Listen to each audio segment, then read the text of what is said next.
राजस्थान में विधानसभा चुनाव में कुछ ही महीने बाकी है और आम आदमी पार्टी एंट्री कर चुकी है। एबीपी न्यूज़ के साथ है अभी जोधपुर में राष्ट्रीय महामंत्री और राज्यसभा सांसद संदीप पाठक जी। सर, आपको रणनीतिकार कहा जाता है और राजस्थान में आपकी एंट्री हुई, किस तरह से रहेगा राजस्थान का? राजस्थान में आम आदमी पार्टी इस बार पूरी ताकत से चुनाव लड़ने वाली है और इस बार मुझे ये लगता है कि जनता ने दोनों पार्टियों को देख लिया है, दोनों पार्टियों को कई बारी ऑप्शन दिया है।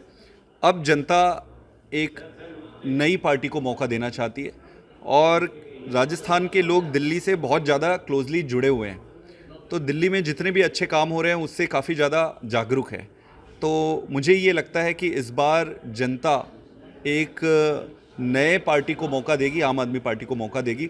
उसी सिलसिले में कैंपेन्स को लेकर हर संभाग में जा रहे हैं और 13 मार्च को माननीय अरविंद केजरीवाल जी और उनके साथ माननीय पंजाब के मुख्यमंत्री श्री भगवंत मान जी दोनों यहाँ पे आ रहे हैं। जिस तरह से क्या मुद्दे रहेंगे राजस्थान में, जिस तरह से राजस्थान में जो आम आदमी पार्टी जो दिल्ली में चला रही है, जो फ्री की योजना है वो सारी यहाँ पे चल रही है ऑलरेडी, तो अब आपके सामने क्या चुनौती रहेगी, किस तरह से आप जनता के पास पहुँचेंगे और कैसे वोटिंग? देखिए, दो चीज़ें हैं। एक तो कई सारी योजनाएं यहाँ पर इस बार सरकार ने, राजस्थान की सरकार ने घोषणा की है। इसमें ये देखने वाली बात है कि उसमें से कितना साकार हो पाता है। कई बारी घोषणाएं होती है और साकार नहीं हो पाता है, लेकिन वो भी मुद्दा नहीं है।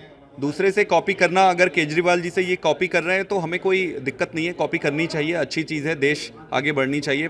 जनता को तय करना है कि जनता को ओरिजिनल चाहिए या डुप्लीकेट चाहिए। जी, अब राजस्थान में किस पार्टी से आपकी टक्कर रहेगी, किसको हराएंगे आप?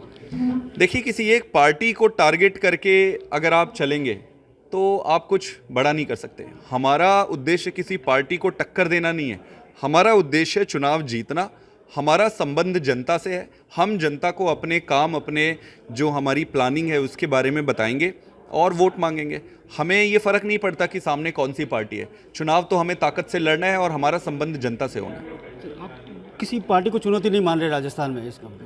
और मैं ये जानना चाह रहा हूँ कि जिस तरह की आने वाले दिनों में जिस तरह से 2024 की तैयारी चल रही है, तो आप क्या कांग्रेस पार्टी या इन सब पार्टियों से सहयोग में रहेंगे, विपक्ष एकजुट होगा? मेरा ये मानना है कि किसी पार्टी को हराने के लिए किया गया गठबंधन ठीक नहीं होता है। जनता उसे पसंद नहीं करती और हमारी पार्टी भी इस तरीके की जोड़ तोड़ की राजनीति में नहीं पड़ती। हम हर उस मुद्दे को समर्थन करेंगे जो देश हित में है। तो अगर कभी सहमति होती भी है किसी के साथ तो वो मुद्दों पर होगी, नंबर 1। लेकिन प्राइमरी बात यही है जो आपने पूछा है कि हम अकेले चुनाव लड़ेंगे, अपने दम पर चुनाव लड़ेंगे और जोड़ तोड़ और खिचड़ी वाली राजनीति ना हमें आती है, ना हमें सीखनी है और जनता इसे पसंद भी नहीं करती। एक सवाल और, जिस तरह से अभी आप पंजाब में आपकी सरकार है, दिल्ली में आपकी सरकार है, जिस तरह से अब आपके सामने बड़ी चुनौती ये है कि राजस्थान में आप आ रहे हैं, इस जगह आने के बाद जैसे कि क्या, जैसे यहाँ पे कई सारे सहयोगी दल से किसी गठबंधन कर सकते हैं आप? नहीं, यहाँ पे हम अकेले लड़ेंगे और किसी दल से गठबंधन नहीं करेंगे। अपनी एक वित्त आयोग ने कहा है कि जो मुफ्त की योजना चल रही है उसको लेकर पंजाब, जैसे पाकिस्तान श्रीलंका में जो हालात हुए थे वैसे हालात हिंदुस्तान में भी होने की स्थिति है, तो इसको किस तरह से देख रहे हैं, जो फ्री की योजना है बिजली वगैरह? देखिए, पाकिस्तान की जो स्थिति है, श्रीलंका की जो स्थिति है, वो फ्री की योजना के कारण नहीं हुआ है, वो करप्शन के कारण हुआ है, पॉलिटिकल करप्शन के कारण हुआ है। तो अगर देश को बचाना है तो पॉलिटिकल करप्शन को रोकना पड़ेगा। हर वो एक देश जो आज विकसित है, आप स्कैंडिनेवियन कंट्री ले लीजिए, यूरोप ले लीजिए, कोई भी देश ले लीजिए जो विकसित है, वहाँ पर आधारभूत चीज़ों को फ्री में ही दिया जाता है।